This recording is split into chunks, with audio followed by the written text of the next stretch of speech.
오늘 세 번째 하고 싶은 이야기는 성화에 관한 이야기 첫 번째 시간입니다.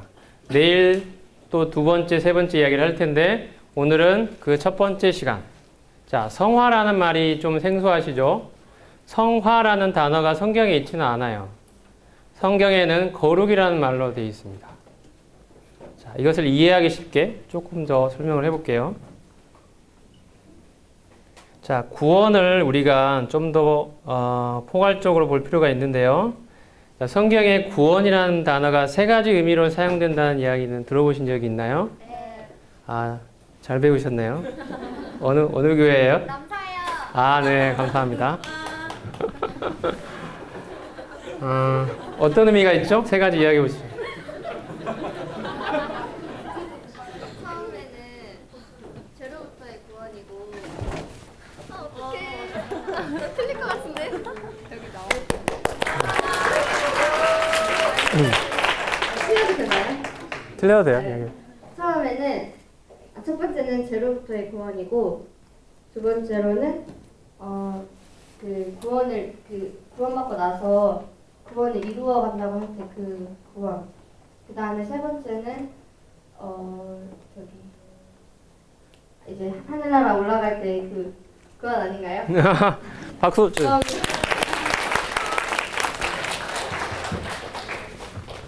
좋습니다. 알아들으셨어요, 여러분? 네. 첫 번째 측면의 구원은 우리가 아까 그냥 구원이라고 죄로부터 구원이라고 했는데 죄의 형벌로부터의 구원이라고 할 수 있어요. 죄의 형벌. 우리가 죄를 지으면 벌을 받아야 되잖아요. 그 벌을 면제시켜 주는 걸 말해요. 이것을 다른 말로 칭의라고 표현했어요. 칭의. 의롭다함을 받았다라는 말로도 표현하고, 여러분이 좀 더 이해하기 쉬운 말로 죄사함이라는 말로도 설명할 수 있어서, 이렇게 죄의 형벌에서 건진받은 사람들은 어떻게 되죠? 이제 죽으면 하늘나라에 갈 수 있게 되는 것입니다. 이게 근데 여러분 구원의 전부가 아니에요. 이게 구원의 전부라고 생각하는 경향이 있는데, 우리가 당신 구원 받았습니까? 구원 받으셔야죠. 이렇게 말할 때 이 좁은 의미에서의 구원이 이걸 가리켜요. 그래서 이게 전부인지 알 수도 있어요. 하지만 그렇지 않습니다. 이건 좁은 의미에서 말하는 거예요. 구원이 갖는 또 다른 의미들, 어떻게 보면 더 진전된 이야기들이 있어요. 어떤 거냐면, 우리가 흔히 성화라고 부르는 건데, 죄의 권세로부터의 자유입니다. 칭의가 죄의 형벌로부터의 자유라면, 성화는 그러니까 죄를 이기고 주님의 형상을 닮아가는 이 거룩한 삶을 살아가는 이 성화는 죄가 가진 권세, 힘, 파워라는 거죠. 우리를 끌어가는 힘. 여러분 안에 이런 거 있으면 느끼세요? 내 안에 내가 싫어하는 죄를 짓도록 나를 끌어가는 힘이 있다. 이런 거 느끼세요? 이게 파워예요. 죄가 갖는 파워. 이 죄의 파워로부터 우리가 건진받는 거. 어떻게 하면 이 죄의 파워를 이기고 승리할까? 이 주제를 다루는 것이 성화인데, 성경에서 구원을 이뤄가라 이런 표현이 있잖아요. 나 이미 구원받았는데 뭘 또 구원을 이뤄가요? 그런 표현이 있어요, 여러분? 있죠? 아셔요? 이럴 때 말하는 구원이에요. 바로 죄의 권세로부터의 이 자유, 이 해방을 여러분의 것으로 이제 취해가는, 경험해가는, 누려가는 이 삶을 가리키는 거야. 구원을 이루라는 거야. 그 다음에 또 있죠. 이게 전부가 아니에요. 구원이 갖는 또 하나의 의미, 죄의 존재 자체로부터의 구원. 죄의 존재 자체가 사라지는. 이게 완전한 구원이죠. 구원의 완성이죠.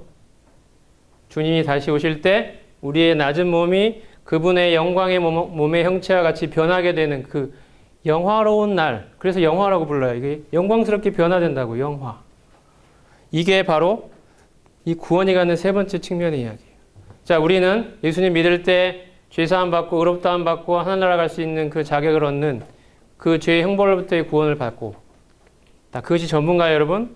그렇지 않아요. 하나님이 이제 우리 안에서, 칭의받은 우리 안에 이루고 계시는 구원은 어떤 의미의 구원이죠? 죄의 권세로부터의 구원. 여러분 안에서 이제 더 이상 죄의 종로로 타는 모습이 아닌, 이제 여러분을 통해 의가 나오고 거룩이 나오고 성령의 열매가 나오는 이 삶을 살게 하신다는 거예요. 그래서 예수님 믿는 사람들은 그렇지 않은 사람들과 다르더라. 그들의 삶은 정말 존경스럽고 본받을 만하더라. 이 소리 하나님이 듣게 하신다는 거예요. 여러분 어떻습니까? 여러분에게는 성화의 열매가 많이 나타나고 있나요? 주변의 사람들이 야 너는 정말 다르다. 야 나는 너가 믿는 하나님 믿는 건 아니지만 너는 정말 다른 것 같아. 이 소리 듣고 계신가요? 이게 성화의 삶에서 여러분이 성장을 해야 될 이유입니다. 하나님이 우리를 지옥에서 건져서 하늘나라 가게 해주신 것으로 끝이 아니에요. 구원은 그걸로 끝? 이게 아니에요. 그거는 시작입니다. 이제 우리 안에서 이 죄의 권세를 이기고 정말 하나님의 자녀답게 하나님이 원하시는 이 거룩의 열매, 풍성한 열매를 맺도록 하시는 이 삶을 여러분이 경험하실 필요가 있어요. 이게 구원이 갖는 또 다른 측면이에요. 하나님이 이 일을 하고 계신다는 거예요. 우리 안에서. 우리가 지금 그 이야기를 지금 본격적으로 해보려고 하는 것입니다. 이 모든 것의 방향은 뭐냐면요. 예수님의 형상을 아까 이야기했잖아요. 예수님의 형상을 담도록 하기 우리를 구원을 하셨다고. 이 방향을 향해서 하나님 우리를 계속 끌어가시는 것입니다. 자, 그래서 자 보세요. 자, 구원하면 죄로부터의 구원이죠. 근데 죄의 형벌로부터의 구원은 칭이라고 불러요. 이 죄의 권세로부터의 구원을 우리는 성화라고 부릅니다. 이 죄의 존재 그 자체로부터의 구원을 영화라고 부르죠. 이 모든 것이 다 구원입니다. 죄로부터의 구원이에요. 근데 우리가 이것만 받았다고 만족하고 안주할 게 아니라는 이야기입니다. 이것은 시작이에요. 그죠? 여러분 아시겠죠? 우리에겐 어떤 과정이 기다리고 있다고요? 성화의 구원이 기다리고 있어요. 그걸 어떻게 잘 해낼 수 있을까?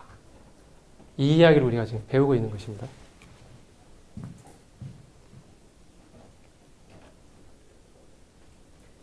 자, 성화라는 말이 좀 더 생소할 수 있기 때문에 좀 더 실감나게 이야기를 해볼게요. 자, 성화가 어떤 의미를 갖는지 우리 삶에서. 자, 우리가 실제 삶에서 갖는 고민이 어떤 거냐면 하나님의 말씀에서 요구하시는 삶의 수준이 있는데 이 수준은 높아요. 근데 우리의 모습은, 우리의 실제 상태는 여기에 있다는 거죠. 하나님의 요구 수준은 이건데 우리는 여기에 있어요. 이 간격이 너무 크죠. 이게 우리의 고민 아니겠습니까? 여러분 이런 고민이 있어요? 하나님 원하시는 삶을 살고 싶은데 내 삶의 지금 모습은 너무 형편이 없는 거예요. 그 간격이 너무 커요. 이걸 어떻게 메꿔야 될지 모르겠어요. 내 삶이 그냥 이전이나 지금이나 별반 다를 바가 없는 것 같아요. 시간이 흘러가는데도. 하나님 요구하시는 삶의 수준은 턱없이 못 미치고 있는 날. 여러분 거기에 어떻게 반응하세요? 그걸 느낄 때마다. 절망스러우신가요? 이제는 절망하다 못해 이제 포기하셨나요? 자포자기 하셨나요? 나는 안 되나 보다 하고 내려놓으셨나요? 그래도 하늘나라는 가니까 됐다고 그냥 만족하실 건가요? 어떻게 하고 계셔요? 여러분 어떻게 살아라는 이야기 들을 때 마음에 계속 찔림이 되죠? 그런데 내 삶은 그렇게 못 살고 있잖아요? 그러면 한쪽 귀로 듣고 한쪽 귀로 흘려버리십니까? 예서 무마 그냥 못 들은 걸로 취급하고 계셔요? 그냥 내 마음에 양심에 찔림이 있을 때 이렇게 어차피 안 될 거니까 마음이라도 좀 편해보자 이러면서 한쪽 귀로 들리고 한쪽 귀로 흘려버리시나요? 저 형제님 맨날 저런 이야기 하시네 이러면서 어떻게 하고 계셔요? 이 간격을 어떻게 메꾸고 계셔요? 포기하셨습니까? 어떻게 하고 계셔요? 지금 성화는 이걸 다루는 문제예요. 이 간격을 어떻게 메워갈 것인가? 이 나의 실제 수준과 하나님이 요구하시는 삶의 수준과의 간격을 어떻게 메워서 하나님이 원하시는 이 수준을 달성을 할 것인가 이 이야기를 하는 게 성화입니다. 여러분 좀 무슨 말인지 좀 감이 오세요 이제? 성화가 이겁니다. 자 근데 자 이걸 좀 더 자세히 볼게요. 자 하나님의 요구 수준과 내 삶의 실제 수준이 여기에 있는데 이걸 어떻게 메워갈 건가 이게 이제 성화의 과정인데요. 자, 보통 성화하면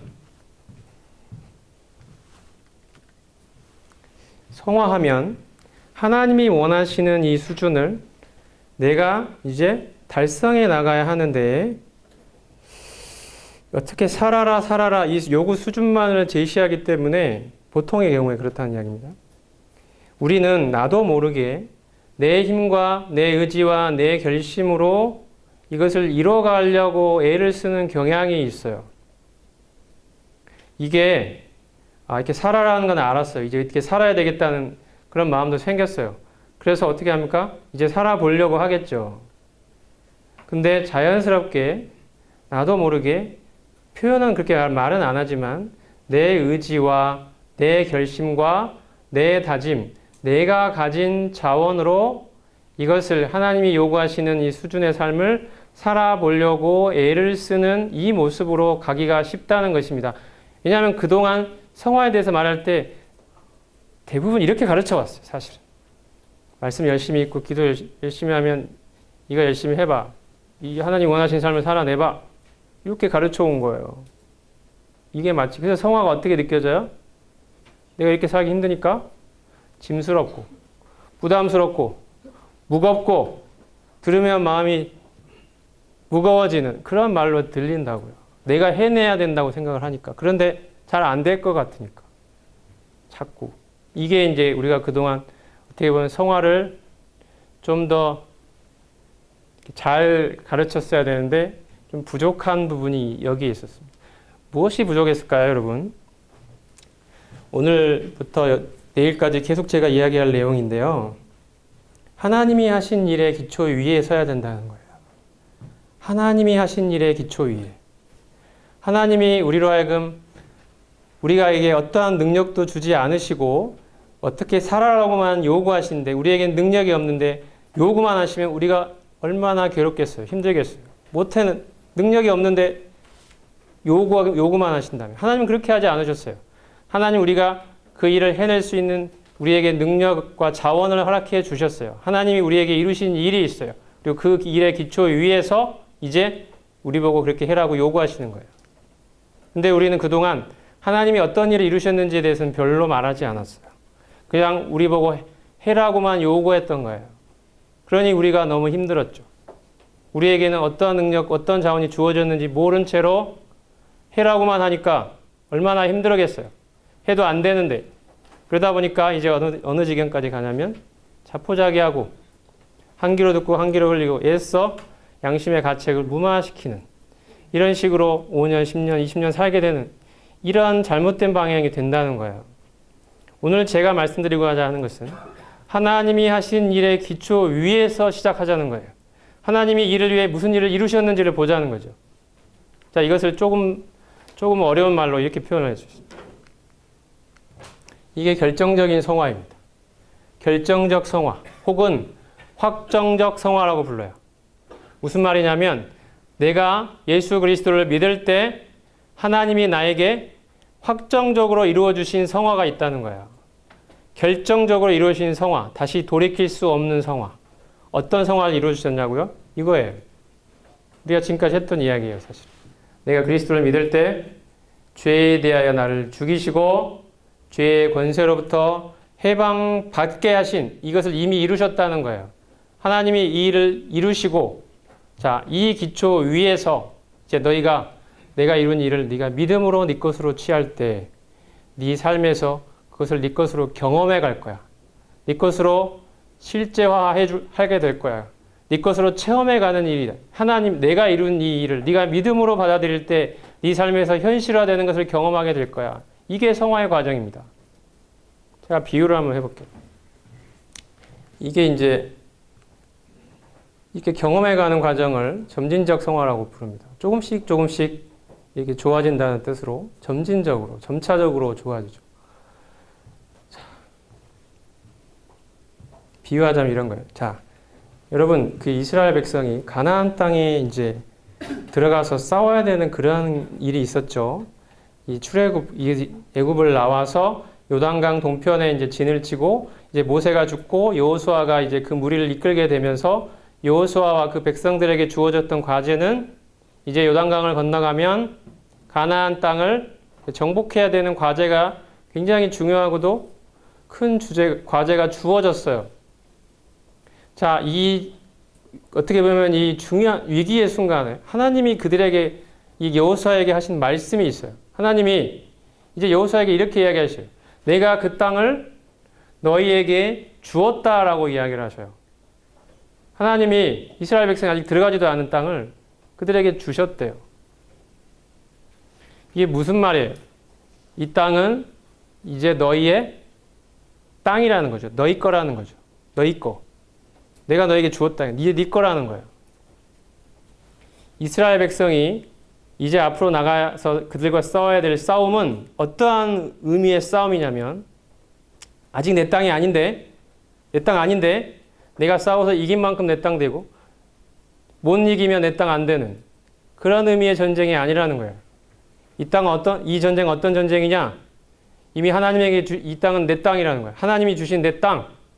그러므로 내 땅을 가서 취하는 의미의 전쟁이에요. 내 땅 내놔라는 거죠. 내 땅이니까. 내놔라는 거죠. 이미 내 땅이 된 땅을 내 것으로 취하는 의미의 전쟁이에요. 여러분 그 차이를 아시겠어요? 내 땅이 아직 아닌데 가서 내가 이겨야 겨우 내 땅 되는 이 싸움을 싸우는 게 아니에요. 우리는. 이미 내 땅이에요. 하나님이 내 땅이라고 말씀하셨어요. 우리에게 필요한 건 뭘까요? 믿음이겠죠. 여전히 가나안 족속이 눈 시퍼렇게 뜨고 살아있는 그것을 내가 보지만 하나님이 나에게 이 땅이 너희의 땅이라고 말씀하셨으니 내가 이제 믿음의 눈으로 내 땅으로 하나님이 주신 말씀을 내 것으로 삼고 받아들이고 이제 믿음으로 나가서 싸우는 겁니다. 내 땅 내놔라. 이렇게 싸울 때 진짜 자기 땅이 돼요. 이제 가서 싸워서 이길 수 있습니다. 믿음으로 나가서 싸울 때 이 정복 전쟁에서 승리하게 돼요. 그런데 내 땅이 무슨 내 땅이 아직 가나안 족속 살고 있는데 싸워서 이겨야 내 땅 되지. 열심히 싸워야지. 이렇게만 하고 나가면 백전백패예요. 믿음이 거기에 들어있지 않습니다. 하나님이 이루신 일에 대한 믿음으로 나가서 싸우는 게 아니라 그러한 기초는 전혀 없이 그냥 그저 내가 싸워보려고 하는 이 싸움은 백전백패입니다. 제 이야기를 여러분이 이해하셨나요? 하나님이 우리에게 말씀하셨어요. 너희는 죄에 대해 죽었다고. 너희는 죄의 권세로부터 해방받았다고. 너희는 더 이상 죄의 종이 아니라고. 너희는 의의 종이라고. 너희는 이제 의에 대해 살아있다고. 죄에 대해 죽었고 의에 대해 살아있다고. 너희는 이제 의의 종이라고. 하나님 말씀하셔요. 내 눈앞에 여전히 이 가나안 족속이 내 눈앞에 버티고 서 있지만 내 눈이 바라보는 현실은 그걸지 모르지만 이제 하나님이 이 땅이 내 땅이라고 말씀하셨으니 하나님 감사합니다. 아멘. 하나님이 이루신 사실을 제가 믿음으로 받아들입니다. 하나님 제가 저를 죄에 대해 죽이셔서 감사합니다. 제가 더 이상 죄의 종이 아님을 감사합니다. 제가 이제 의의 종임을 감사합니다. 의에 대해 살아있음을 감사합니다. 하나님 저를 죄의 권세로부터 해방시키셨음을 감사합니다. 이미 해방받은 자입니다. 이 사실 여러분이 하나님이 이루신 사실의 기초 위에 서서 이 사실을 믿는 믿음으로 여러분이 나가서 싸울 때 여러분이 실제로 이 죄로부터 승리하는 것을 이제 경험하게 되는 이 과정을 성화라고 부른다는 겁니다. 그러니 이것이 버거운 과정이겠어요? 내 힘으로 열심히 싸워서 겨우 이길까 말까 하는 그런 싸움이겠어요? 여러분? 아닙니다. 성화는 결코 무거운 과정이 아니에요. 짐스러운 과정도 아니에요. 버거운 과정이 아니에요. 하나님이 이미 이루신 사실을 믿고 감사함으로 나아가서 내 것으로 취하는 기쁜 과정입니다. 여러분, 여러분의 삶에 죄와의 싸움이 있습니까? 지금까지 실패해 왔습니까? 그렇다면 어떻게 해야 될까요, 여러분? 여전히 여러분의 노력과 열심으로 한번 해보려고 덤벼들어야 될까요? 지금까지 실패해 왔잖아요. 여러분의 의지가 부족해서 그랬다고요? 열심히 한번 더 해보시겠어요? 의지를 더 발휘해서? 저도 열심히 해봤어요. 이런 것도 모른 채로. 열심히 하면 될 줄 알고. 근데 더 발견하는 것은 나의 더 더러움이었어요. 저의 이 육신의 더 악함이었어요. 저의 더 무능력함이었어요. 내 안에 죄가 더 느껴지고, 제가 더 예민하게 느껴지고, 제가 더 늘어나는 것만 같았어요. 예수님 믿고 난 뒤에. 사실 더 늘어난 게 아니라 원래 그랬는데 이제 느끼게 된 거죠. 옛날에는 잘 못 느꼈다가. 이런 우리가 우리의 결심, 우리의 다짐, 우리의 노력으로 이 일을 해낼 수 있겠습니까? 그게 안 되기 때문에 하나님이 우리를 예수 그리스도와 연합시키셨다고 말씀하셨죠. 우리가 그리스도와 연합되어 죄에 대해 죽은 자가 되고 의에 대해 살아있는 자가 되고 하나님이 우리를 죄의 권세로부터 끊어주시고 이걸 우리가 믿음으로 내 것으로 취할 때 이제 내 삶에서 그것을 현실화되는 것을 경험해 나간다. 이게 성화의 과정입니다. 이게 무겁고 버겁고 힘들고 지겹고 너무 짐스럽고 포기하고 싶고 이런 과정이 아니고요. 하나님이 이루신 일을 바탕으로 나아가는 즐겁고 복된 과정이라는 사실을 말씀드리고 싶습니다. 여러분의 삶에 이제 남은 것은 뭐냐면요. 경험하는 거예요. 실제 내 것으로. 그 이야기를 이제 앞으로 좀 더 할 겁니다.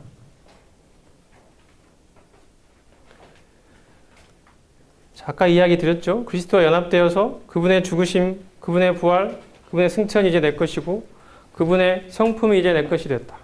이게 그리스도와 연합이 우리에게 갖는 의미죠. 이것은 즉각적이고 결정적인 연합이다. 이렇게 표현했는데 무슨 말이냐면 우리가 예수님 믿을 때 즉시 일어납니다. 이 연합은.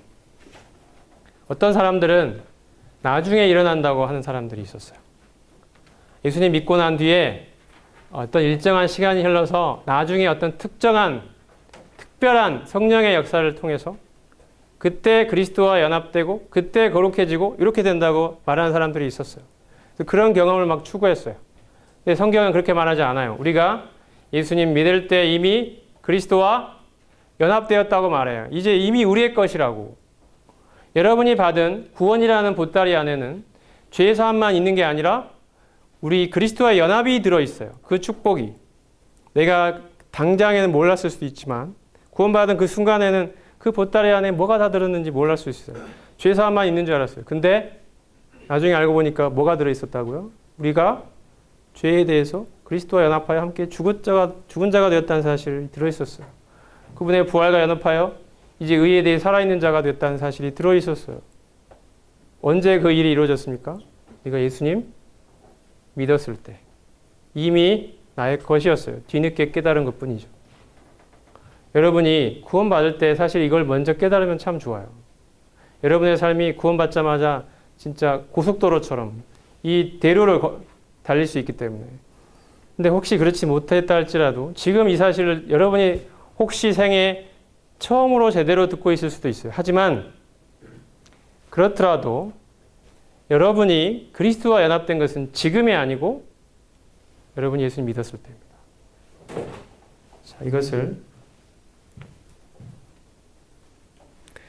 아이언사이드라는 분이 있어요. 아이언사이드.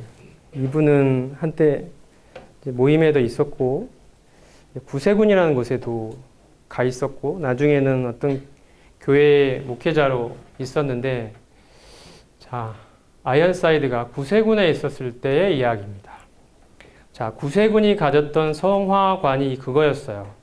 그걸 제2의 축복이라고 부르는데 자, 제1의 축복이 우리가 예수님 믿을 때 구원받은 게 제1의 축복이라면 제2의 축복은 구원받고 나서 일정한 기간이 흘렀을 때 성령의 특별한 역사를 통하여 그리스도와 연합되고 거룩해지는 이 경험 속으로 들어가게 된다.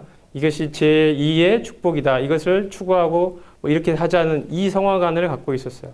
그때 완전하게 거룩하게 된다. 이런 걸 가르쳤다고요. 그래서 그런 경험을 이제 추구하기 시작했어요. 아이언사이드 들어가서 그거 배우고 그렇게 추구하기 시작한 거예요.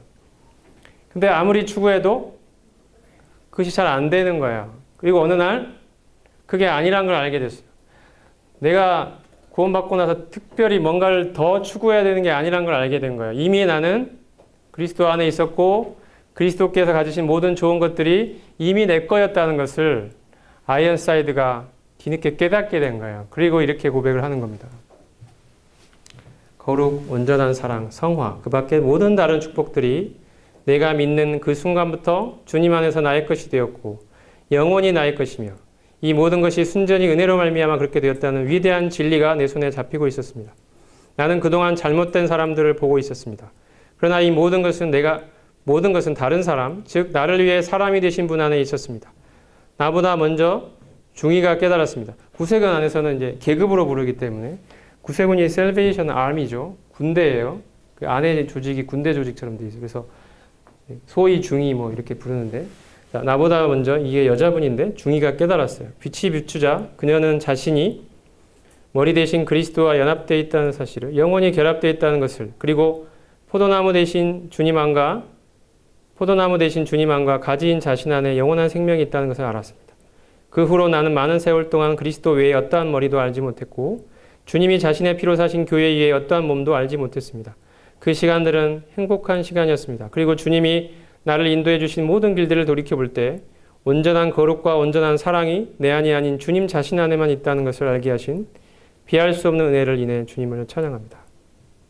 내가 예수님을 믿는 그 순간부터 온전한 거룩, 사랑, 연합 이 모든 것들이 이미 나의 것이었다는 것을 이제 뒤늦게지만 깨달았다는 것이죠. 여러분에게도 이 깨달음이 하나님께서 비춰주시길 바랍니다. 단순히 머리로만 아 그렇구나가 아니라 여러분의 심령 안에 하나님이 밝은 빛을 성령께서 여러분에게 밝은 빛을 비춰주시기 바랍니다. 이 깨달음이 있을 때 여러분이 삶이 바뀔 수 있어요. 변화될 거예요. 내가 어떠한 존재인지 바로 볼 수 있게 됩니다. 그리고 바로 보게 된 이것이 이제 머리의 지식으로만 끝나는 게 아니라 내 삶의 실제화되게 나타나기 시작해요. 내 삶의 실제가 된다는 것입니다. 나를 변화시키고 내 삶의 능력으로 나타나요.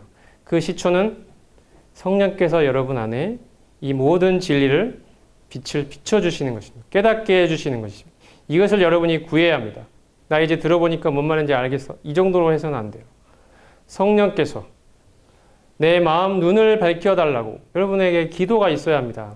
하나님 이 진리가 나에게 실제가 되기를 원합니다. 제 눈을 열어주십시오. 바울이 기도하잖아요. 에베소 교회 성도들을 향하여 너희 마음 눈을 밝히사 성도 안에서 그 기업의 영광의 풍성이 무엇이며 이것을 보게 해달라고 하나님께 기도합니다. 하나님이 그리스도 안에서 우리에게 예비하신 이 모든 축복을 우리에게 눈을 열어 보게 해달라고 여러분 안에 기도가 있기를 바랍니다. 단순히 이제 새로운 지식 하나 얻었어요. 이게 중요한 게 아닙니다. 여러분의 심령에 하나님의 밝은 빛이 비추어야 됩니다. 여러분이 이것을 꼭 하나님께 구하시기 바랍니다. 여러분의 삶을 변화시킬 것입니다. 자, 로마서 6장에 이런 말씀이 있죠. 자, 그런즉 우리가 같이 읽어보겠습니다. 시작. 그런즉 우리가 무슨 말하리요? 은혜를 더하게 하려고 죄에 거하고 그럴 수 없느니라. 죄에 대해 죽은 우리가 어찌 그 가운데 더 살리. 자, 로마서 6장은 이런 이야기를 하는 것입니다. 로마서 6장은 죄의 권세로부터 해방받았다 이 사실을 말하는데 자, 로마서 6장이 나오게 된 배경은 이렇습니다. 사도 바울이 자, 우리는 은혜로 죄 사함 받는 거야. 우리는 예수님을 믿음으로 하늘나라 가는 거야. 이렇게 이야기를 하니까 이게 복음이야 라고 이야기하니까 이 복음의 반대자들이 이런 비난을 했어요. 야, 네 이야기대로 하면 사람들이 죄를 더 많이 짓겠네. 왜요? 죄 지어도 은혜로 죄사함 받고 하늘나라 가니까 이게 복음이라고 말을 하니까 그 네 논리대로 하면 사람들이 더 죄를 많이 짓겠네. 죄 많이 짓더라도 죄사함 받고 은혜로 하늘나라 간다며 그러니 사람들이 더 죄를 많이 짓게 되겠지. 오늘날도 이게 마치 복음인 것처럼 말하는 사람들이 있어요. 네가 어떻게 살더라도 죄 막 짓고 살더라도 아무 상관없어. 하늘나라 가는 데는 아무 지장 없어. 은혜로 가는 거니까. 이 말이 틀린 이야기는 아니에요. 맞는 이야기예요. 근데 이 이야기만 하면 문제가 발생해요. 어떤 문제가 발생하냐면 아까 그런 문제가 발생해요. 죄가 더 늘어날 수 있어요. 여러분 생각해 보세요. 아무리 죄 지어도 하늘나라 간다는데 누가 죄 안 지으려고 그러겠어요? 그냥 마음대로 죄 짓고 살아도 하늘나라 가는데 이것이 우리가 말하는 복음의 전부입니까? 우리가 혹시 이렇게 생각하고 있지는 않나요? 혹시 어쩌면 이것 때문에 이른바 구원받았다고 말하는 사람들의 삶이 그렇지 않은 사람들하고 똑같은 이유인지도 몰라요. 죄 지어도 상관없거든요. 하늘나라 가는데 아무 지장이 없어요. 그러니 왜 죄에 안 지려고 애를 쓰겠어요? 편하게 살지. 이게 우리가 말하는 구원입니까? 이게 복음인가요? 바울이 어떻게 이야기하죠? 이런 사람들의 질문에 대해서, 반박에 대해서 뭐라고 이야기했어요? 바울이? 그럴 수 없느니라 이야기입니다. 이것은 무슨 뜻이냐면 절대 그런 생각은 있을 수도 없는 생각이라는 것이죠.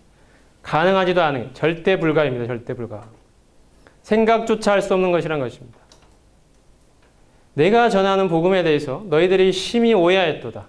내가 전하는 복음은 예수 그리스도께서 우리의 죄를 위하여 십자가에 못 박히셔서 우리의 모든 죄가 은혜로 용서받았다는 것을 말할 뿐 아니라 그게 전부가 아니라는 거예요. 그 십자가에 우리도 함께 못 박혔다고 말하는 것이 복음이라는 거예요. 복음이 말하고 있는 바는 또 이 이야기를 한다는 것입니다. 너희 죄의 종노릇하며 살던 너희 옛사람 십자가에 그분과 함께 죽었어 라고 말하는 게 복음이라는 거예요. 이게 복음이 말하고 있는 또 하나의 반쪽입니다. 우리의 죄가 예수님이 십자가에 못 박히셔서 내 죄가 용서받았다고 말하는 게 복음의 한 측면이라면 또 다른 측면은 뭐예요? 그 십자가에 너희도 함께 죽었다는 거예요. 죄에 대해 죽었다는 거예요. 그러니 죄 안에 살 수 있겠냐는 거예요. 바울의 이야기는. 죄에 대해 죽었는데 죄 안에 살 수 있어? 죄에 거할 수 있어요? 죽음과 삶이 공존할 수 없잖아요. 그렇죠? 죽은 자가 살 수 있어요? 죽었는데 살 수 있냐고요. 죽은 자가 어떻게 살아요? 그런 것처럼 우리가 죄에 대해 죽었는데 어떻게 죄 안에 사냐고요. 있을 수 없다는 거예요. 생각할 수도 없는 이야기라는 거예요. 또 질문이 나왔죠. 그러면 네가 죄에 대해 죽었다고 하는데 우리가 언제 어떻게 죄에 대해 죽었다는 소리냐. 이런 질문이 나왔어요. 바울이 뭐라고 얘기합니까? 우리가 그리스도를 믿을 때 그분과 연합되기 때문에 하나님이 그렇게 하셨기 때문에 우리는 그분의 죽으심과 연합된 것이고 그분의 죽음이 바로 나의 죽음이 되었어요. 이제 그분이 죽었을 때 나도 죽었다고 말할 수 있게 된 것이다. 그러므로 우리는 죄에 대해 죽은 자가 된 것이다. 이런 논리로 지금 설명을 하고 있는 거예요. 여러분 이 논리가 여러분 따라와 주세요. 지금까지 들었으면 이해가 될 거예요. 바울이 말하고 싶은 게 이거예요. 복음이 말하는 바는 우리의 죄가 그리스도의 십자가로 모두 용서받았다. 이것만 말하는 게 아니라 그 십자가에 누구도 죽었다고요? 우리 자신도 죽었다고 말하는 거예요. 죄에 대해 죽었다고요, 우리가. 그러니 복음을 받아들인 사람이 더 죄가 그 삶에서 죄가 더 늘어날 거다? 이게 말이나 되는 이야기입니까? 죄에 대해 죽은 자인데?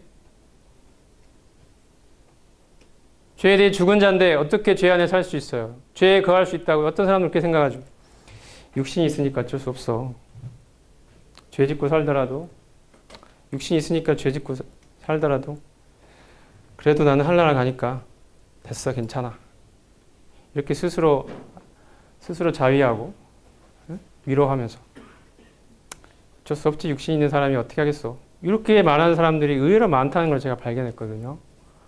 여러분 아닙니다. 그거 절대 아니에요. 하나님이 그 삶을 용납하시겠어요? 여러분이 죄 짓고 살아도 하늘나라 간다고요? 물론 죄 짓고 살아도 하늘나라 갑니다. 근데 이렇게 은혜로 하늘나라 가게 된 사람이 죄 짓고 살 수 있어요? 왜요? 우리 죄에 대해 죽었는데. 그런 일이 있을 수 없어요. 오히려 바울은 이야기합니다. 죄가 더 줄어들 거라고. 죄가 늘어나는 게 아니라 죄가 더 줄어든다고.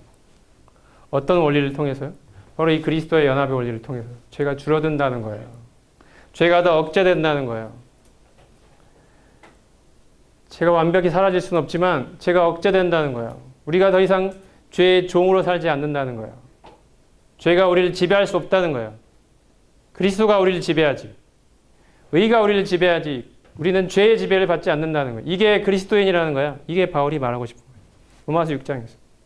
죄에 대해 죽은 우리가 어찌 그 가운데 살리오. 이것이 바울이 말하는 하나님이 바울을 통해 우리에게 말씀하시는 해방 선언입니다. 죄의 권세로부터의 해방. 자, 보세요. 우리가 죄에 대해 죽었다고 말하죠. 여기 시체가 보이세요, 여러분? 이 수많은 시체들 사이에 여러분도 보이십니까? 이 많은 시체들 사이에 여러분이 보이시냐는 거예요, 여러분 자신이. 죄에 대해 죽은 여러분을 보고 계십니까? 죄에 대해 시체가 되어버린 여러분을 보고 계시나요? 이게 하나님이 이루신 일이에요. 안 믿어지시나고.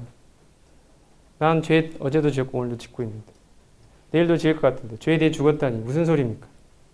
안 믿어지신다고요. 그래서 제가 믿음을 이야기한 거예요.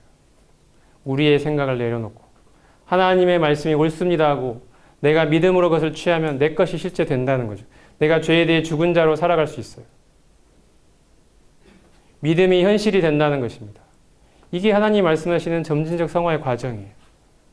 내가 내 힘과 열심으로 해보려고 덤벼드는 게 아니라 하나님이 이루신 사실을 내가 믿음으로 취할 때 실제 내 삶에서 믿음대로 되어가는 걸 경험하는 과정. 이게 성화입니다. 자, 죄에 대해 죽었다는 의미가 뭘까요? 자, 이걸 좀 설명하고 오늘 마치려고 하는데, 죄에 대해 죽었다는 말. 조금 이해하기 쉽게 설명을 하면 이런 거죠. 죄에 대해 죽었단 말은, 여러분, 제가 지금 어느 나라에 살죠? 지금 대한민국 좋아요. 북한 사람 아니에요. 대한민국 사람이에요. 자, 대한민국 사람인데, 대한민국에 살면 대한민국 법의 지배를 받죠. 그죠? 맞아요? 그래서 제가 세금도 내야 되고, 또 나이 20살이 되면 군대도 가야 하고, 몇 년 연기할 수 있지만 어쨌든 가야 돼요. 군대도 가야 하고, 군대 갔다 오면 그걸로 끝인가요? 또 동원훈련을 가야 되고, 그걸로 끝인가요? 예비군 훈련도 가야 되고,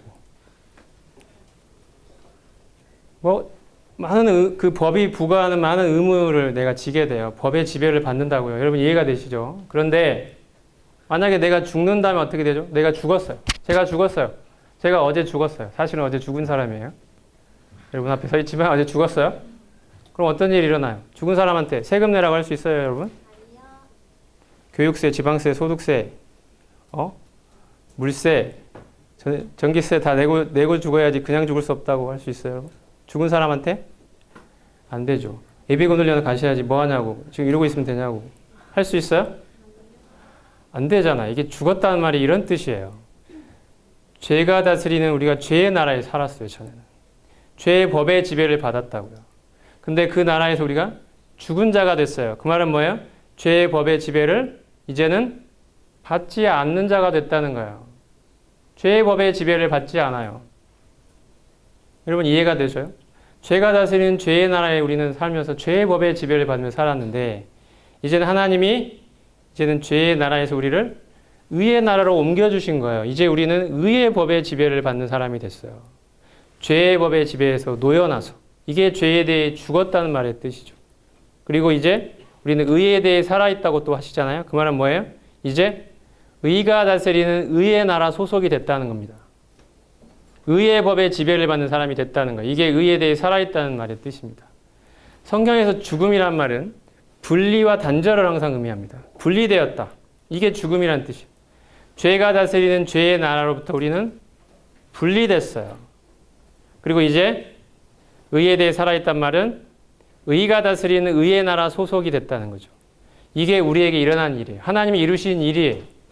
여러분 아직도 안 믿어지세요? 설마 아닌 것 같은데.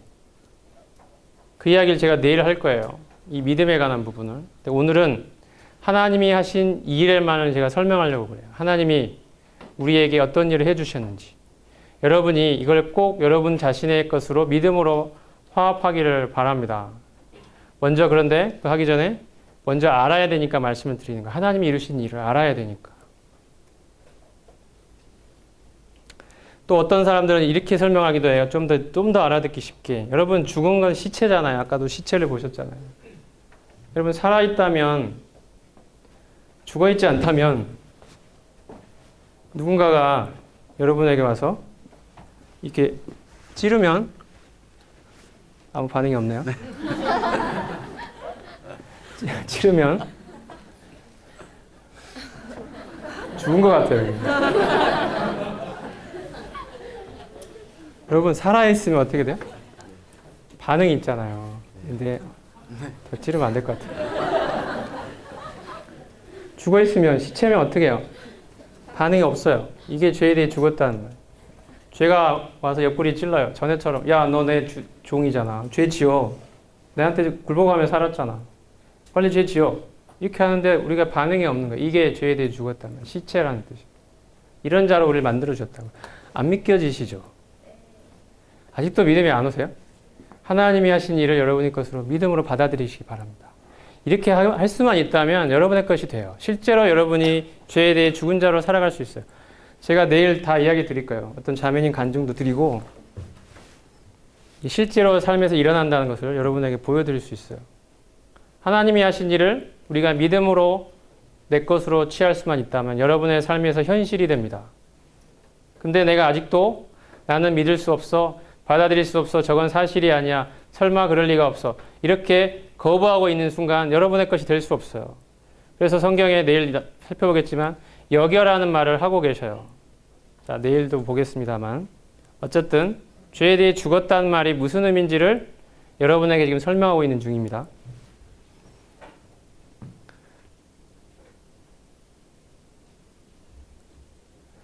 자, 그래서 마지막으로 이 켈리라는 형제님이 우리가 죄에 대해 죽었다는 말이 무슨 의미인지를 이렇게 설명을 해요. 이것만 이야기하고 오늘 마치겠습니다. 참된 진리는 바로 죄에 대한 죽음이다. 하나님의 은혜는 우리에게 이러한 복된 축복을 주었다. 이것은 이 세상에서 우리의 영적 생명이 시작되었을 때로부터 우리에게 주어진 것이다. 우리가 예수님 믿었을 때 시작됐다는 거죠. 이것은 한 침례가 보여주는 것처럼 우리에게 단번에 영원히 주어진 축복이다. 이거 이야기했죠. 단번에 영원히 주어진 축복이 예수님 믿었을 때. 그러므로 그리스도인이 죄 안에 여전히 거해도 된다는 생각은 참된 진리와 전적으로 배치된다. 그리스도인은 침례를 받을 때 자신이 그리스도 안에서 죽었다고 고백한다. 그리고 그는 그러한 사실에 따라 이미 그리고 항상 죄에 대해 죽은 자로서 행해야 하는 것이다. 우리의 실제 행함에 대해서는 의심의 여지가 없다. 이것은 그리스도인의 계속적인 의무이다. 하지만 차이점을 잘 주목하기 바란다. 그리스도인의 실제의 삶은 우리가 죄에 대해서 죽어야 하는 데 있는 것이 아니라 이 땅에 있는 우리의 지체들을, 즉 옛사람의 여러 가지 정욕들을 죽음에 내어주는 데 있다. 신자는 침례받을 때 자기 자신, 즉 첫사람의 모든 희망을 공개적으로 포기했다. 신자는 침례를 통해 그가 죽었음을, 그리스도의 죽음 안에서 자신이 죽었음을 고백한다. 자, 여기서 말하는 차이점이 있어요. 여러분이 내가 하나님 말씀에서 여러분이 우리가 죄에 대해 죽었다고 말하는 것은 죄에 대해 죽어야 된다고 말하는 게 아니에요. 어떤 사람들은 그래 내가 죽어야지. 안 죽어지네. 그래도 죽어야지. 이런다고요. 이거는 잘못된 거예요. 이미 죽었어요. 이미 죽은 자예요. 이것을 믿음으로 내 것으로 받아들이는 거예요. 나를 죽여야 되는 게 아니고요. 이미 죽은 자라는 사실을 이 하나님의 선언을 내가 믿음으로 취하는 거예요. 각자의 삶의 각 영역에서 내가 죽은 자라는 사실을 믿음으로 인정하는 거예요. 시인하는 거예요. 여러분 자존심이 살아날 때 나는 죄에 대해 나는 죽은 자야. 나는 옛사람이 죽은 자야 라고 여러분에게 스스로에게 선포하시기 바랍니다. 여러분 안에서 이 음성이 여러분을 이길 때 여러분은 실제로 죄에 대해서 자유하게 살아갈 수 있어요. 죄에 대한 생각은 없어지지 않을 거예요. 그것은 순간적으로 나에게 찾아올 수 있어요. 하지만 그 죄에게 지배받는 일은 일어나지 않는다는 것입니다. 이 일이 여러분에게 일어나기를 바랍니다. 여러분이 이것을 정말 이 집회 때 얻는다면 결코 여기서 온 시간들이 아깝지 않게 될 거예요. 여러분의 인생이 정말 죄로부터 놓여나 하나님이 원하시는 그 수준으로 달려갈 수 있는 결정적인 기반을 여러분이 이 집회를 통해 발견하게 될 것입니다. 하나님이 우리의 눈을 열어서 이 사실을 보게 하여 주시기를 여러분 오늘 저녁에도 자기 전에 간절히 기도해 주시고 내일 집회 임할 때도 하나님 앞에 나와 기도하시기 바랍니다. 여러분 정말 변화받기를 원하십니까? 그냥 이 집회 시간 남아서 오신 거 아니잖아요? 이 집회에 하나님의 말씀이 역사하여서 정말 하나님이 원하시는 방향으로 내 삶이 변화받기를 원하기 때문에 여기 온 게 아니겠어요? 그렇죠? 단순히 지식을 늘리려고 온 게 아니잖아요.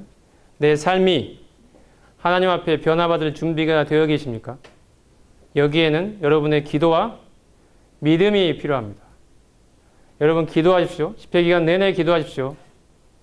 기도하는 마음으로 참석하시기 바랍니다. 하나님 내 눈을 열어달라고, 단순한 지식에 머물지 않게 해달라고, 이 영적 진리를, 그 실체를 보게 해달라고, 내 마음에 깨닫게 해달라고, 그 빛을 내 마음에 비춰달라고 기도하시기 바랍니다.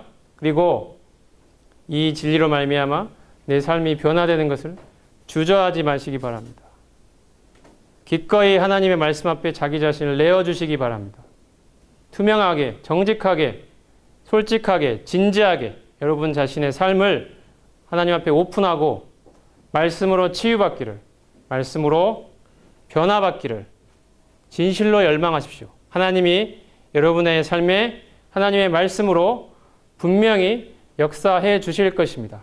하나님의 능력의 말씀이 여러분의 삶을 변화시켜 내실 것입니다. 여러분 지금의 수준에 만족할 수 없죠. 언제까지 죄에 끌려다니며 살 겁니까? 여러분을 통해 이루고자 하시는 하나님의 아름다운 계획을 여러분의 삶을 통해 이루어지는 걸 봐야 되지 않겠어요? 그를 통해 하나님이 영광을 받으시는 걸 봐야 되지 않겠습니까? 우리를 부르신 부르심이 완성되는 것을 봐야 되지 않겠어요? 하나님의 형상이 내 안에 이루어져서 정말 나를 통해 누군가가 예수 그리스도의 아름다운 향기를 맡을 수 있는 자가 되어야 되지 않겠습니까? 그 일을 하나님이 오늘 이 집회를 통해 하실 수 있다는 거예요. 여러분이 그 기대를 가지고 기도하는 마음으로 참석하면 좋겠습니다. 기도하겠습니다. 하나님, 오늘 이곳에 모인 모든 청년 형제 자매님들 이곳에 하나님의 말씀 앞에 불러주심을 감사합니다. 우리 다른 어떠한 것 다 내려놓고 오직 하나님 말씀을 듣기 위해 이 자리에 모였습니다. 하나님의 말씀으로 변화받기 위해서 모였습니다. 더 이상 이전과 똑같은 수준의 삶을 살기 싫어서 하나님 말씀으로 하나님 원하시는 수준으로 제 삶이 변화받고 싶어서 하나님이 말씀하신 그 삶을 살고 싶어서 여기에 모였습니다. 하나님, 우리를 변화시켜 주시기를 원합니다. 하나님 뜻대로 바꿔주시기를 원합니다. 우리의 마음에 믿음으로 화합할 수 있게 하여 주시옵소서. 저희 마음을 가득 차고 있는 이 불신과 의심의 구름을 하나님이 걷어내 주시고 하나님 말씀에서 말씀하신 것을 우리로 하여금 믿음으로 받아들일 수 있게 하여 주시옵소서. 그리하여 이 믿음이 우리의 삶에 역사하는 것을 보게 되기를 원합나이다. 그리하여 하나님이 기뻐하시는 원하시고 우리에게 하나님께서 기대하시는 하나님을 닮은 이 죄로부터 승리하며 예수 그리스도의 형상이 내 안에 이루어지는 참으로 이 위대하고 감격스러운 이 경험들을 하게 될 수 있도록 주님, 여기에 모인 모든 청년 형제 자매님들을 축복하여 주시기를 기도합니다. 우리 주 예수 그리스도의 이름으로 감사하며 기도드렸습니다. 아멘. 감사합니다.